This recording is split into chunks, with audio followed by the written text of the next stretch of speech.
ఈరోజు తెలంగాణ డీజీపీ గారికి ఒక లెటర్ రాసి పంపించినాం.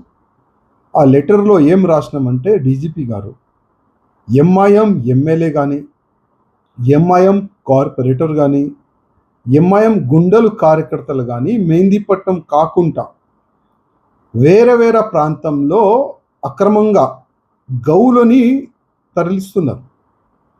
సుప్రీంకోర్టు చట్టాన్ని కాపాడే పోలీసే ఎంఐఎంకి భయపడి కాలు వెనుక వేసుకుంటున్నారు. డీజీపీ గారు ఎందుకు? తెలంగాణలో గౌరక్షకులకి మరియు మీ పోలీసోలు, మీ డీసీపీ లెవెల్ కానీ, మీ ఏసీపీ లెవెల్ కానీ, మీ కమిషనర్ లెవెల్ కానీ అందరు పిలిచి హిందూ గౌరక్షకులకి వార్నింగ్ ఇస్తున్నారు, బాండ్ ఓవర్ చేస్తున్నారు. ఇంకా ఏం చెప్తున్నారంటే గౌరక్షకు పేరు పైన రోడ్డు పైన వస్తే జైలుకి పంపిస్తాం, రౌడీ షీట్ ఓపెన్ చేస్తామని ఈ విధంగా బెదిరిస్తున్నారు హిందువులకి. ఇంకా కొంతమంది హిందువులకైతే అక్రమంగా కేసులు పెట్టి మరియు జైలు కూడా పంపిస్తున్నారు. అంటే గతంలో చాలా వరకు నేతలు అంటున్నారు చట్టం ఎవరికి చుట్టాలు కాదని.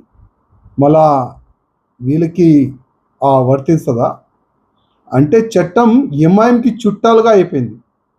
పోలీస్ భయం లేదు, గవర్నమెంట్ భయం లేదు. ముఖ్యమంత్రి రేవంత్ రెడ్డి గారు అయితే మొత్తం గవర్నమెంట్ ఎంఐఎం కాలు కింద పెట్టేసినారు. ఆ విధంగా ఈ ఎంఐఎం వాళ్ళు ఫీల్ అవుతున్నారు. ఓపెన్గా గౌరక్షకులకి వాళ్ళని ఇస్తున్నారు, కొడుతున్నారు, పోలీసు వాళ్ళకి దొబ్బేస్తున్నారు. కానీ వాళ్ళపైన యాక్షన్ జీరో, నో యాక్షన్.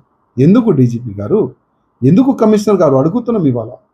ఇవాళ ఈ బక్రీద్ పండగ మంచిగా జరుపుకోండి, ఎట్లాంటి కూడా అభ్యంతరం లేదు. కానీ ఇదే బక్రీద్ పండగలో మా ఆవు తల్లిని నరుకుతాం, ఆవు తల్లి పిల్లల్ని నరుకుతాం అంటే ఎట్లా డీజీపీ గారు?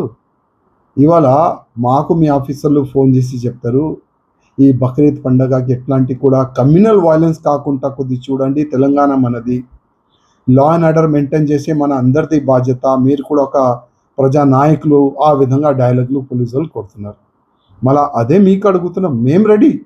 మేము ఎప్పుడు కూడా కమ్యూనల్ వైలెన్స్ కావద్దు, తెలంగాణ లా అండ్ ఆర్డర్ కూడా మంచిగా ఉండాలి ఆలోచన మాలో ఉంటుంది. కానీ ఇదే ఈ ఎంఐఎం వాళ్ళు మరియు వీడియో పెడుతున్నారు. ఎంఐఎం ఎమ్మెల్సీ ఆవులని మొత్తం ఇక్కడ నుంచి అక్కడ వరకు ట్రాన్స్పోర్ట్ చేసుకుంటూ వీడియోలు పెడుతున్నారు. ఎంఐఎం కార్పొరేటర్ వీడియోలు పెడుతున్నారు. అంటే వాళ్ళకి ఏం చెప్పరా మీరు? ఎంఐఎం అంటే ఉచ్చనా మీకు? ఈ లాంగ్వేజ్ యూజ్ చేస్తే బాగుంటుంది. అందుకోసం రిక్వెస్ట్ చేస్తున్నా, లా అండ్ ఆర్డర్ అందరికీ ఒకటే సమానం ఉండాలి.